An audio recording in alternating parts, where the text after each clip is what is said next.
Bonjour. Bonjour, bonjour. Welcome again, everybody, to a Monday morning coffee chat. This is becoming everybody's favorite segment, I think, where I just invite my friends on to just talk. So today, coming to us live from France, from the Burgundy area, is my friend Virginie More. Bonsoir or bonjour, I'm not sure which. What do you think? Bonsoir. It's 7 p.m. So officially, even though we're in summer, let's say bonsoir. So Virginie, you are a tour guide, and you also own a brand new B&B that you opened. And where are you located in France? So we're in southern Burgundy. If you look at Paris by train, we are an hour and a half southeast of Paris, just an hour drive from Lyon, north of Lyon. So on the road to Provence or the French Riviera. So the southern part of Burgundy. And not far from the Alps. So it's a pretty neat location. It's beautiful countryside. I'm originally from Brittany, but I've lived so long in the US and mainly in Montana that I don't miss the sea anymore. I know you can have a landscape that replaces the sea. So we have rolling hills. So it's a region of adoption for me, and we're having a good time with my husband here. Yeah. So is your husband from Brittany as well, or is he from? Yeah, he is. Okay. Yeah. Mm-hmm. So I remember why, but maybe people would like to know, why is it that you were in the US for so long? Because you lived in the US for a long time. Yes. Well, it's an interesting story. I wanted to be an English foreign language teacher in France. And to do that in France, you have to spend at least a semester in an English speaking country. Usually, especially when you are a student in Brittany, you go just across the English Channel into Great Britain, and I thought I wanted to cross the big pond, and so I went to LA, Occidental College, for 1 year. My boyfriend, who's now my husband, said, well, if you're going to the US, I'm going to the US too. But the closest he could find to LA was Bozeman, Montana. So spent a year there. They offered him to stay to do his PhD, and I moved from LA to Bozeman, and we spent 6 amazing years there. We loved it. I taught French as a second language there, as a foreign language. And after that, we moved to Florida, Tampa, for 3 years. So we spent 11 years in the States.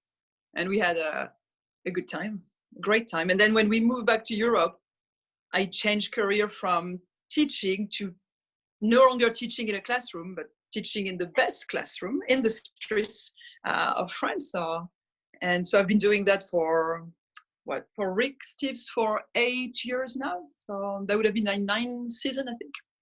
Yeah, I remember when you started with us, but I don't remember how you got connected to us. How did you get connected with Rick Steves? Steve emailed me one day. I had sent my resume while I was in the US. I was one of the first one they hired who had no connection inside. And it was funny because Steve emailed me asking, how do you know about us? And I said, well, I've lived for 11 years in the States, and Rick Steves is quite known in the States. And so I interviewed, and I got to fly to the States and got my official interview. And so. Cool. I think I'm not entirely sure that I was the very first, but I was definitely one of the first people ever hired at Rick Steves that had no connection. I sent in a resume too. So, hey. One of the few. Here we go. Well, my philosophy is that you ask for what you want. So I just sent in a resume because I'm like, I'd like to work for you. Can I work for you? Well, that works. For me, like the fact that I was a teacher and that I was, the French can be a bit, they have their own, personality. And sometimes it can be a bit difficult for Americans to understand the way we behave. And so what Rick liked was the fact that I had lived in the US, but that I was French and a teacher. And I've had a blast for the last 8 years guiding, but I do my small tours too. Because there are so many people who've been to France on the itineraries that Rick has. And I like to take them to off the beaten path. So it's a fun experience to drive around 8 people to areas like Brittany, where I'm from originally, and then exploring the northern part of Provence and southern Burgundy, which are less visited, I would say, by Americans. Yeah. So I find France to be one of the most interesting countries because it feels so rich. Like you can drive within, 10 miles of wherever you stay, and you can just find random castles and, you know, picturesque villages. And I mean, that's just my impression, but is that kind of true, that you kind of trip over historical landmarks just going to the grocery store practically, right? Exactly. Yesterday, we just went to a small village. We were just exploring, as I have time this year, exploring Burgundy, and there are so many Romanesque churches around, and any one of those would be like, you know, it's a landmark, but there are so many of them, it's just like, oh, it's just another church. And they're almost 1,000 years old, perfectly preserved, because people in the villages just have, you know, even if they're not religious, they just, that's their history, and they want to make sure that it's maintained. Culture everywhere. Castles, well, we have a history of nobility, and of course, if you were a noble, you had to have a castle. So we have them literally peppered all over the countryside. And Burgundy used to be independent before being part of France, like many regions of France today. And it was on that axis, Northern Europe to Italy. So for trade, it was very important already 1,000 years ago.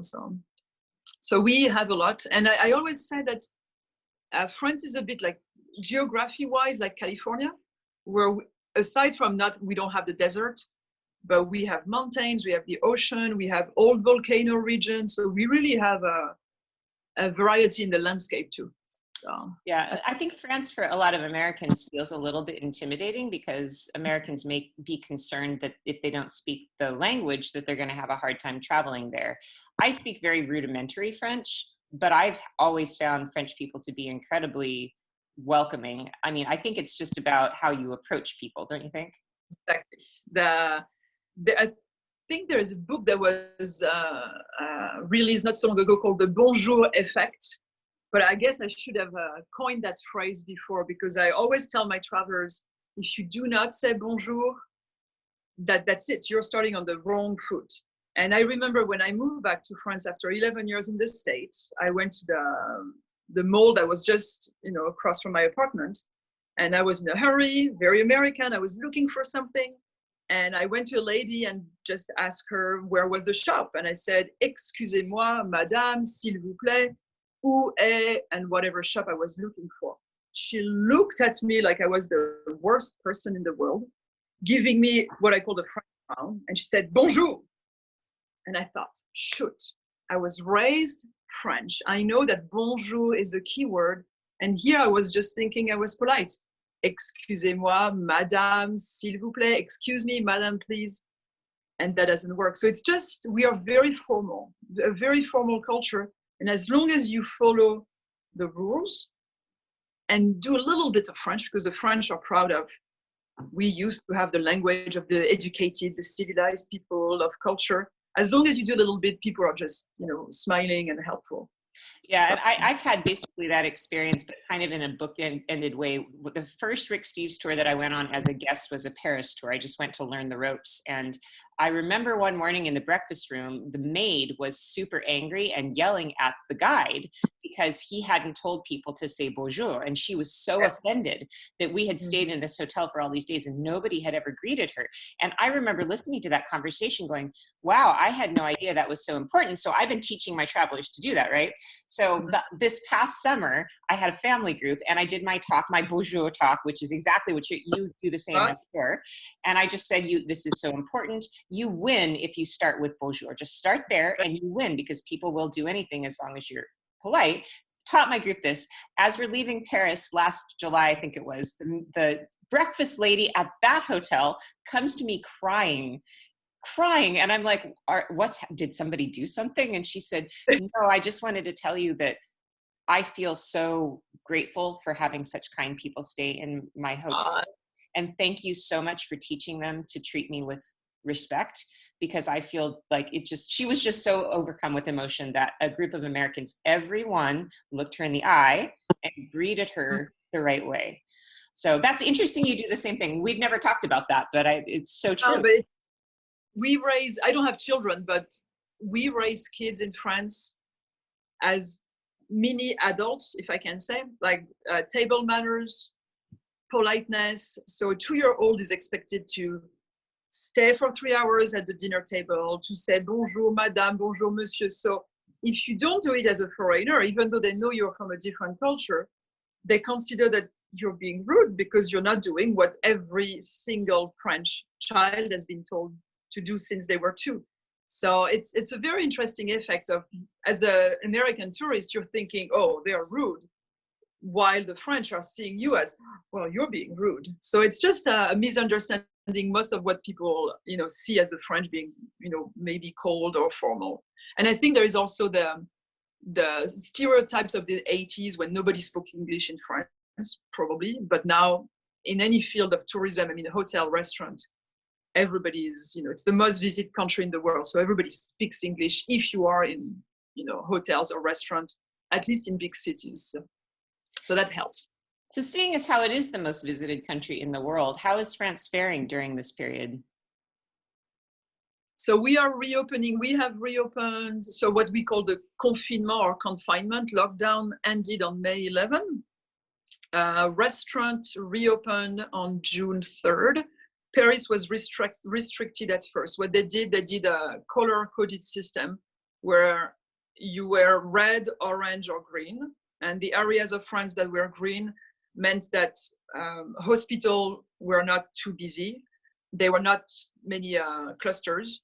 And so they were able to open inside the restaurants, still respecting, the distance of at least 3 feet between people.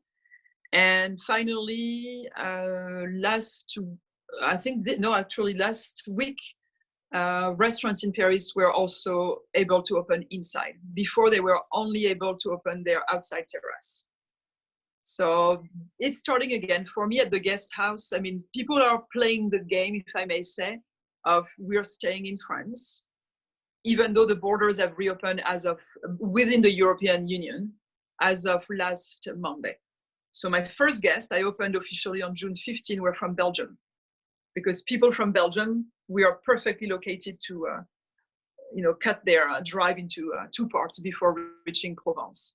Sure. And so businesses, I mean, restaurants are busy. Yesterday we went out and you see, hello, kitty cat. This is Isis. She's our guest star usually. Well, I have to show you my goats. So we have some and so, I mean, the economy tourism is huge. Things are starting again, but they're being careful. So people are wearing masks, keeping their distances, and we'll see how it goes from here. So European tourism then is the thing that people are going to be relying on this year, it sounds like. Yeah. Exactly. Yeah. So, I just also wanted to point out our mugs. I was about to take a sip. So Virginie, we did not coordinate this, but she's got a Seattle mug. And I have a mug that I just grabbed because it's my favorite mug that was bought in Saint-Fargeau in Burgundy. That is a handmade French pottery mug. So without even knowing it, we tipped our hats to each other. So tell me about your B&B, because I know that you and Olivier, you guys bought that property and it was just an old farmhouse. And that was what, maybe 3 or 4 years ago?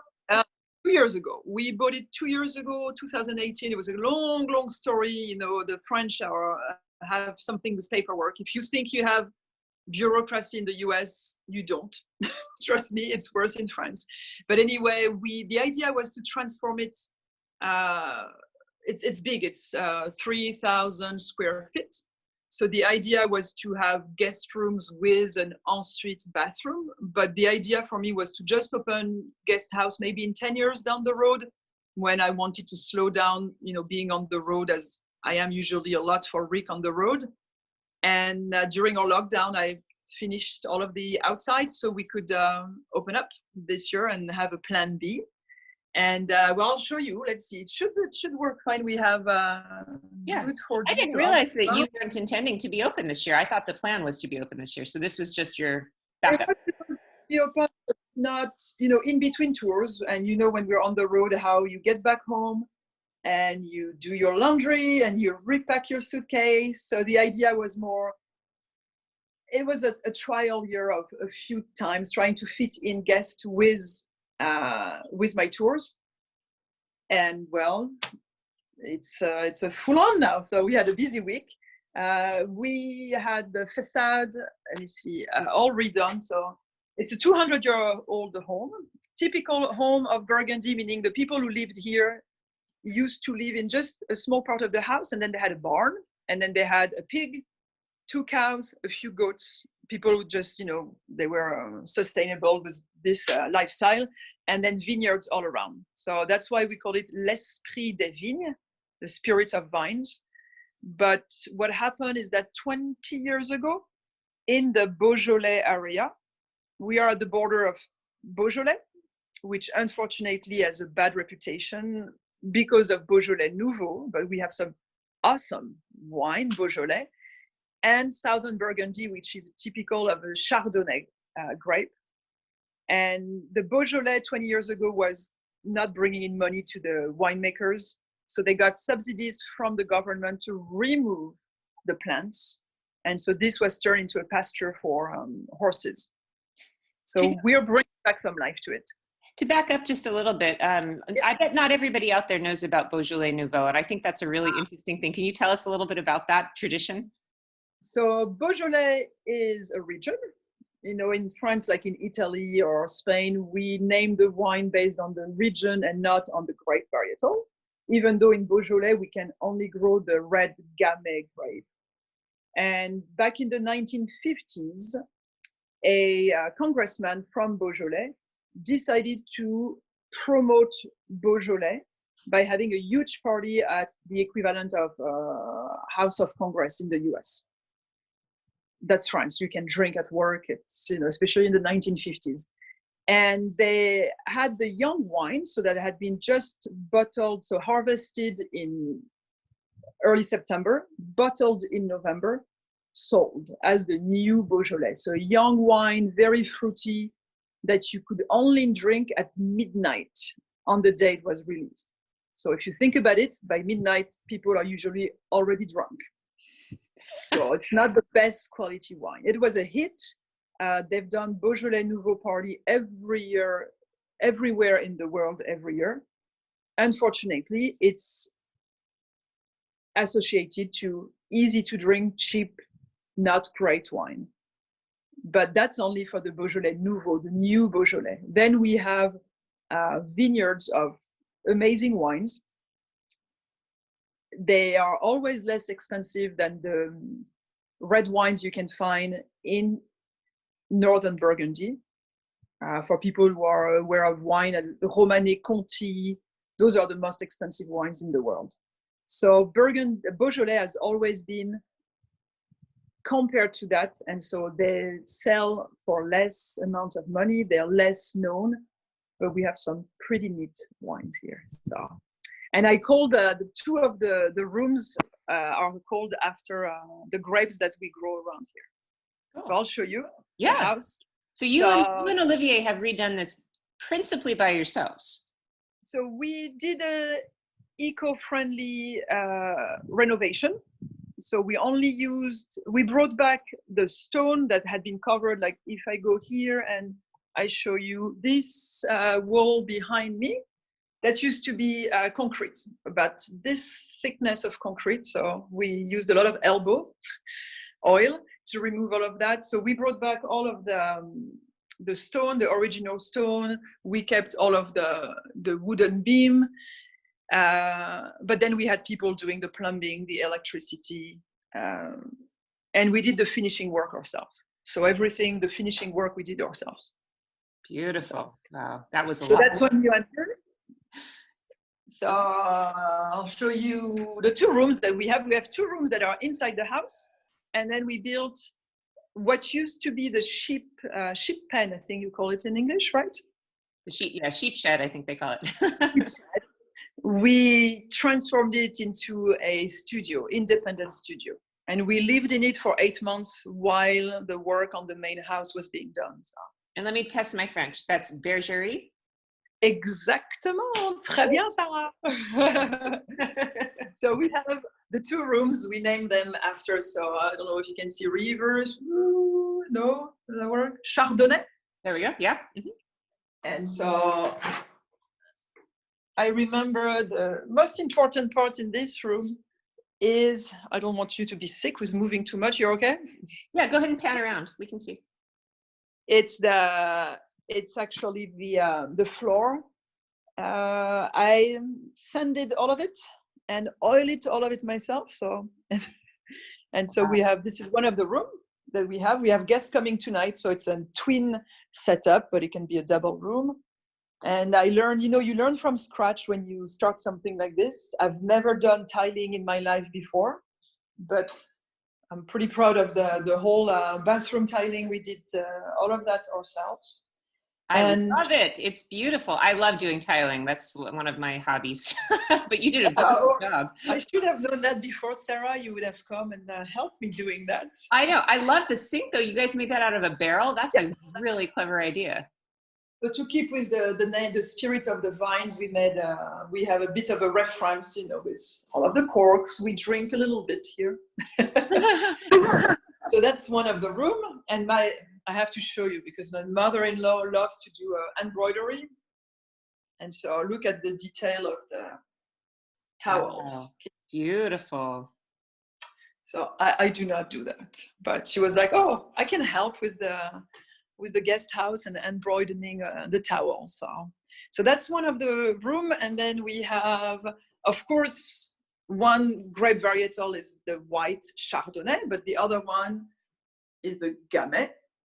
And so that's what you find in the Beaujolais. Huh? So we have another room, and this, if I posted, I have a blog of all of the work that we did, because this room used to be red, green, yellow, and blue. So I don't know if it's easy to see, but beautiful. Yeah, I've really been enjoying watching on just your personal Facebook page, watching the process of this, because I think it's everybody's dream to buy a farmhouse in France and do something like this. So yeah, I remember every single removing the old paint, and so that's the second room we have in the gorgeous in the house. Nice palette of colors too. I like the palette you've chosen.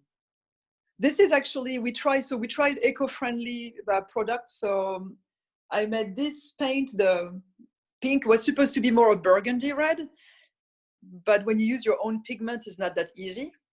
And so it's made with milk and chalk.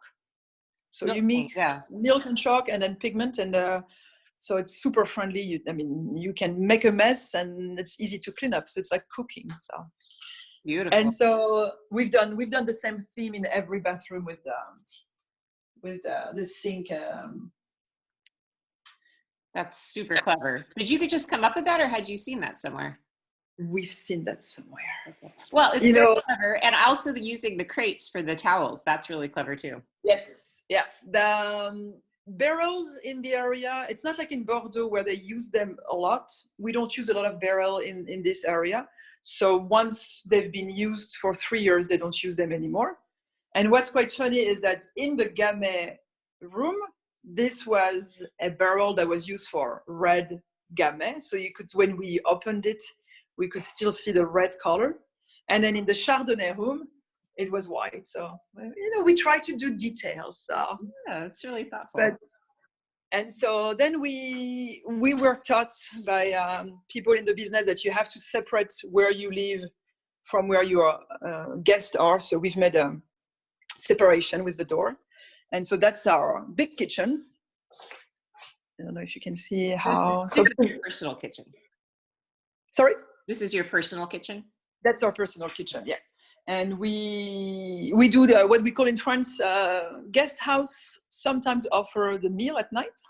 And so we're doing that too. So it's fun. I love cooking, and very cool kitchen to have. And so there are two reasons why we bought this house. It was a very bad state when we bought it, but we have a beautiful view. I guess you see it from here. So a huge window. We'll get outside, so you'll get to see it better. And then a huge cellar. So that's the house. It's hard to guide you at the same time, but... Oh, no, you're doing a great job. And we have a question, actually. People are wondering exactly where is your B&B? So the town is called Saint-Véran. It's...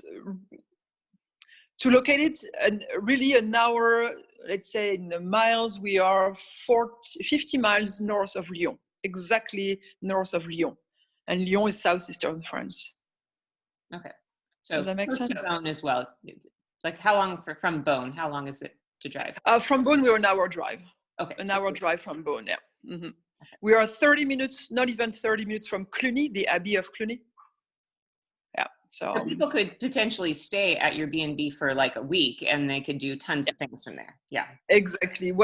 So I do guided tours because what I love is not just to have people come over and, have dinner, stay a night, breakfast, but guide them around, have them meet all of the friends, the winemakers that we've met. We've become friends with them. This is a very friendly region. People are, there's no big city, so people are really friendly, and guide people around, because it's a region that if you're on your own, you might not know what to do. It's beautiful, but where is the castle? What can we see?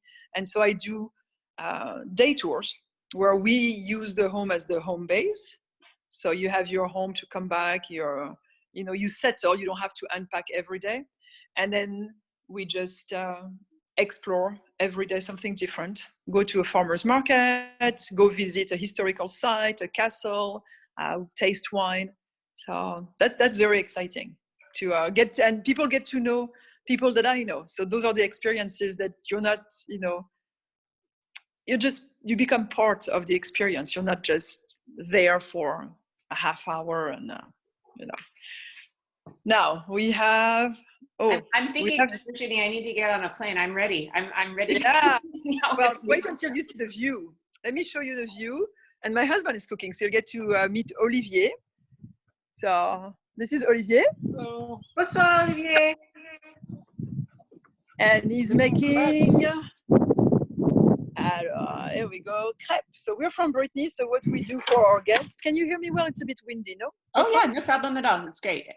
So you get to see a live crepe made on what we call a bilic. This is it cast iron? Not even sure. It's cast iron. And oh la la, it's the first one. The first one is always a mess. We have to wait for the second one, I guess. And so this is how we make them originally. It's not made from a pan where you pour the dough, but you actually use this little wooden utensil to make it. But the first one is always a bit odd. So let's have a look at the view. I don't know if it's easy from the phone to see, but we have a view that goes 180, so a bit of sun on that side. Wow, and fantastic. That's so beautiful. And I see the Mont Blanc, but the Mont Blanc is the tallest mountain in Europe, but from the phone it's really hard to see. But it's where I'm pointing at right now. So do you can see it on a clear day? You can see Mont Blanc? On a clear day, yes. It's only 100 miles, as the bird goes. So it is windy. A little windy. Yeah. Do you want me to put my earbuds? Yeah, maybe the earbuds would be helpful. Yeah. Yeah, because it's the drawback of the view is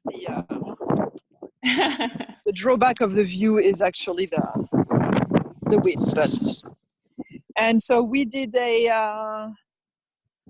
pétanque. Oh, fun! That's the first thing we created before we arrived. So when we were camping, we actually did all of the demolition of the house. So we were camping in the garden, and so we said we have to play pétanque, or I think you call it bocce ball, kind of in the US. It's an equivalent, correct? Bocce ball is very similar to pétanque, yeah. Yeah. And then we made a little barbecue area, which is reminding us of Brittany, because it's standing stones, and so it feels like we're still in Brittany. So. Wow, beautiful. So yes, we're pretty. The view is quite a treat, and I don't know if you see there is a quarry in the distance. I'm not sure you can see it. Yeah, I can. Uh-huh. But that's the quarry that was used for the house to make to cut the stones for the lovely facade that we finished. That was finished last week. Wow. So you are just open. When did you have your first guests? Last Monday, so a week ago. That is fantastic. Huh. So if everybody is wowed by this as I am, I just want to let you guys know that I'll be putting the link to her B&B up on this feed after we're done with it. I'll put a link up so you guys can put that on your to-do list. And actually, Virginie and I were kind of talking about perhaps next year doing a joining of forces little mini tour with her and I exploring France a little bit. So we'll post more information on that shortly. But if you guys would like to explore France, we're probably only going to take like 6 or 7 people, right? Yes, the minivan it's comfortable if you're 6, 7. More it gets, we want people to travel with, some room and and so that would be lovely to be traveling together, exploring more of France. Yeah, I'll show you the last room if you want. So this is that's the extension. It used to be the sheep. How did you call it again? Sheep shed. Sheep shed. I always want to say sheep pen. And we wanted to keep the walls, but we were not able to. I mean, they were 200 years old and not well maintained. So we built out of wood. We used only local wood, and everything we try to do it so that it's the most green possible. And this was my first job painting. So I painted everything, and so we try to give it kind of like a modern style, but using just wood and so that's it. Beautiful. So that's the bergerie. Bergerie. Bergerie. That's not so easy to say. No. But we can go. I can go show you the goats. Yes, because please. We have a bergerie. Usually by 5 o'clock, we hear them just calling for us. They are very regular animals. They love to have a schedule. So usually when I'm guiding, they're, not disturbed, but it's just odd for them.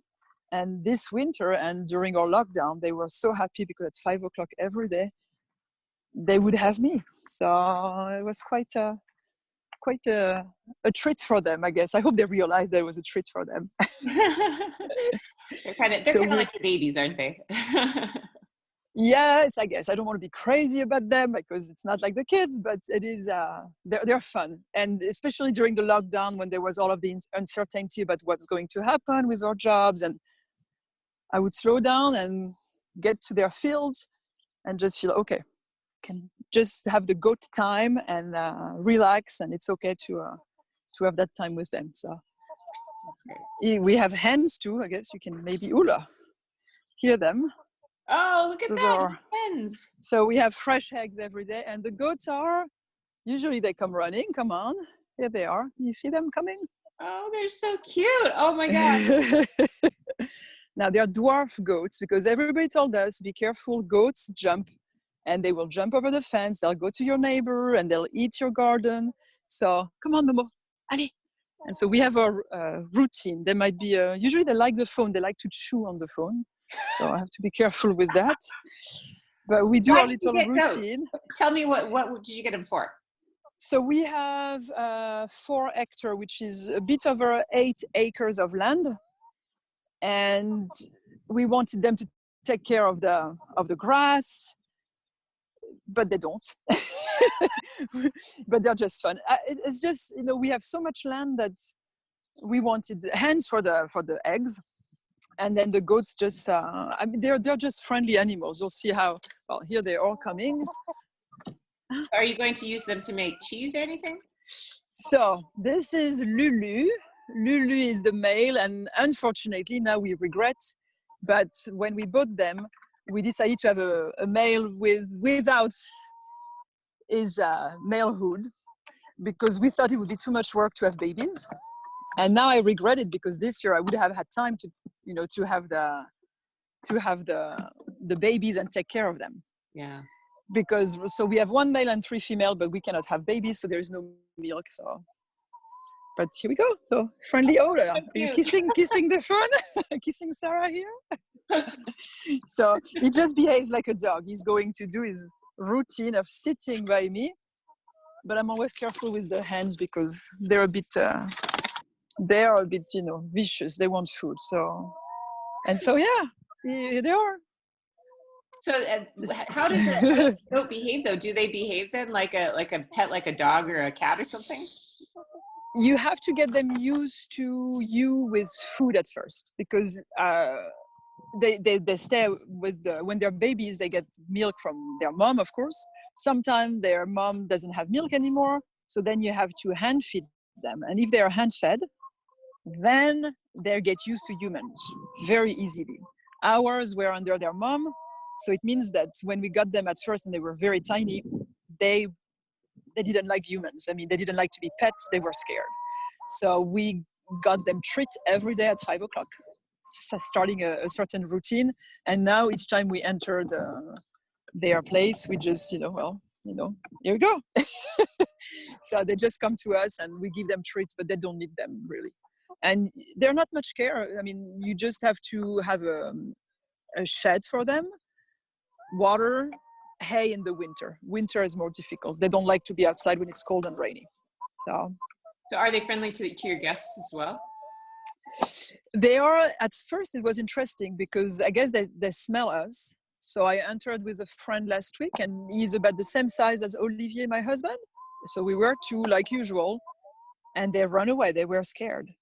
And so I guess they recognize the smell, but then I think they prefer girls to men, because I had other guests the other day and they went to the women, but not to the men. So it must be a smell thing. And they're tiny, and those little goats are actually quite tiny. So we're big to them. So, right, Momo? They don't chew. I have to be careful. Oh, they do chew on you.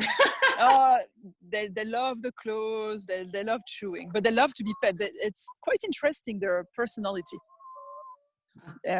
Dominating one, the one that's dominated, and it's they have their personalities. It's fun. So do you think you're going to, in the future, get a male that can have babies so that you can have the cheese and all that? So we were told that if we get more goats now, it's difficult because they are used to our place and they might not like the newcomers.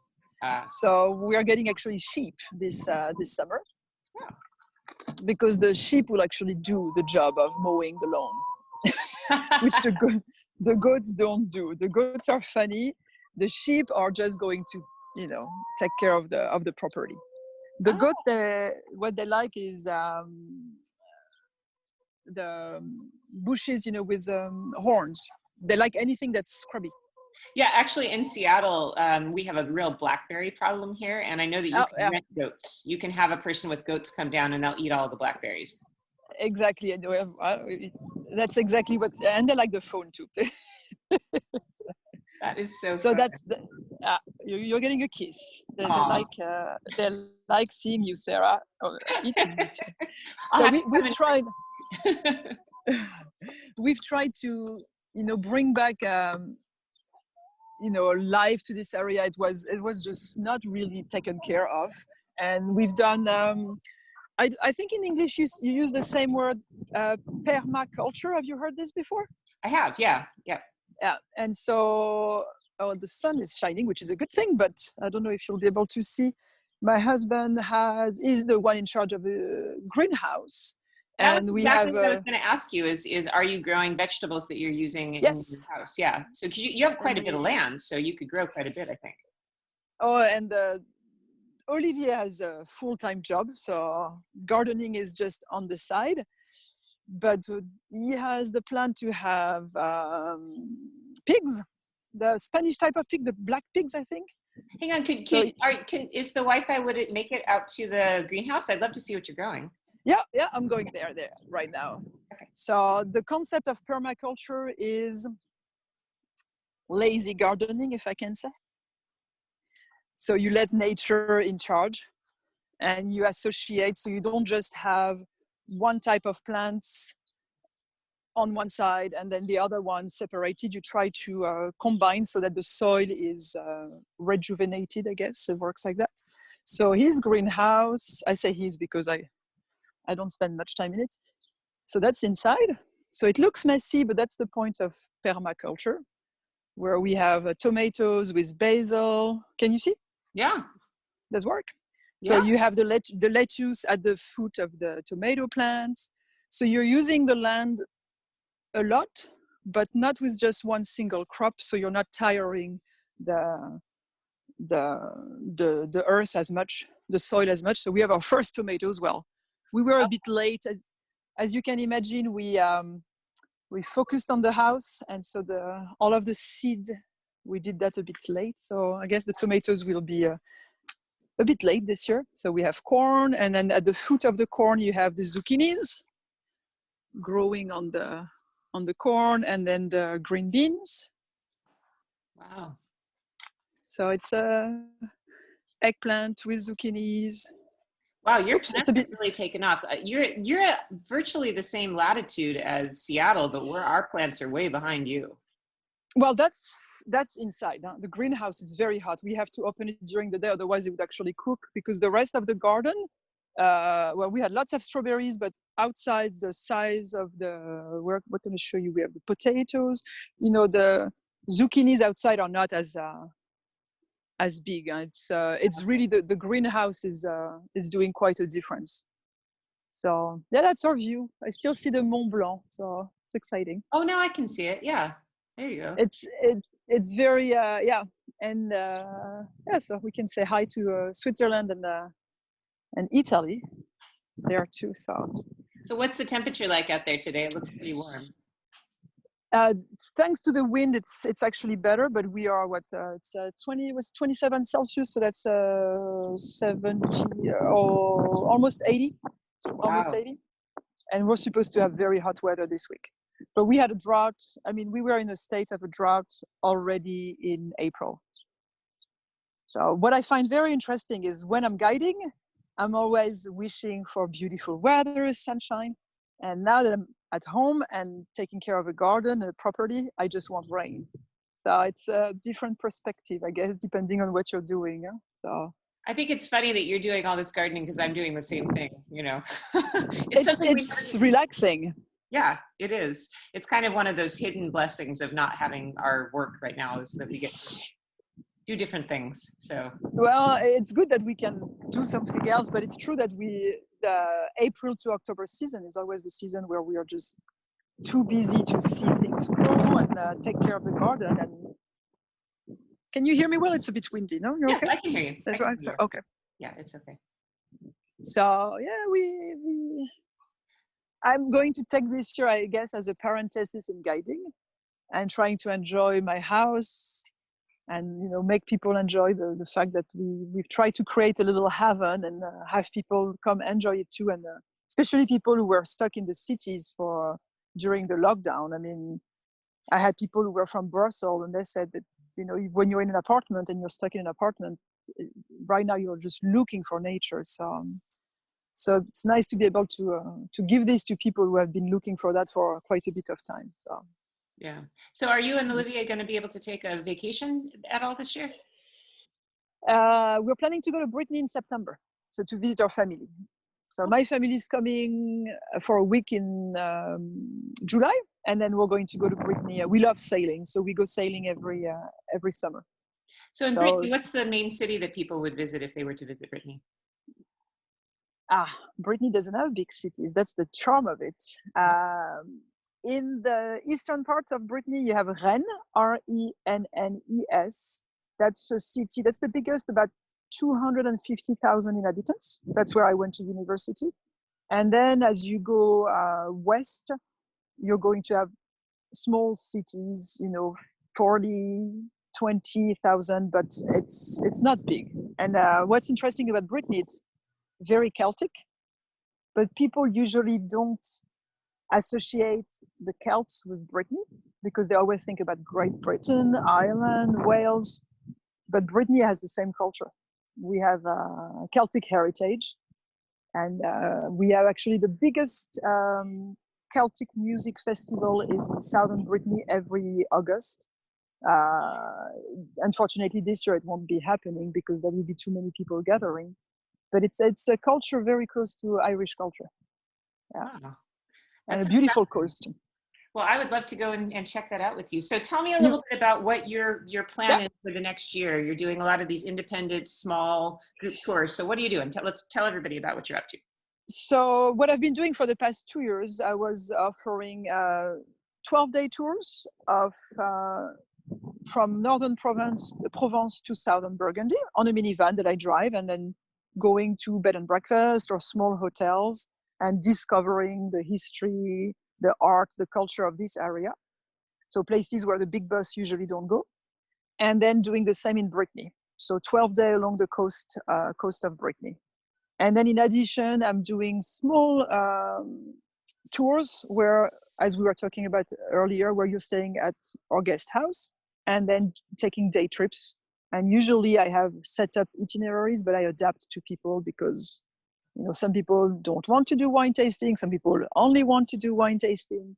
So adapting to discovering this area, cooking with people, going to the farmers market. We have one of the most beautiful farmers markets, just a half hour from us every Saturday morning.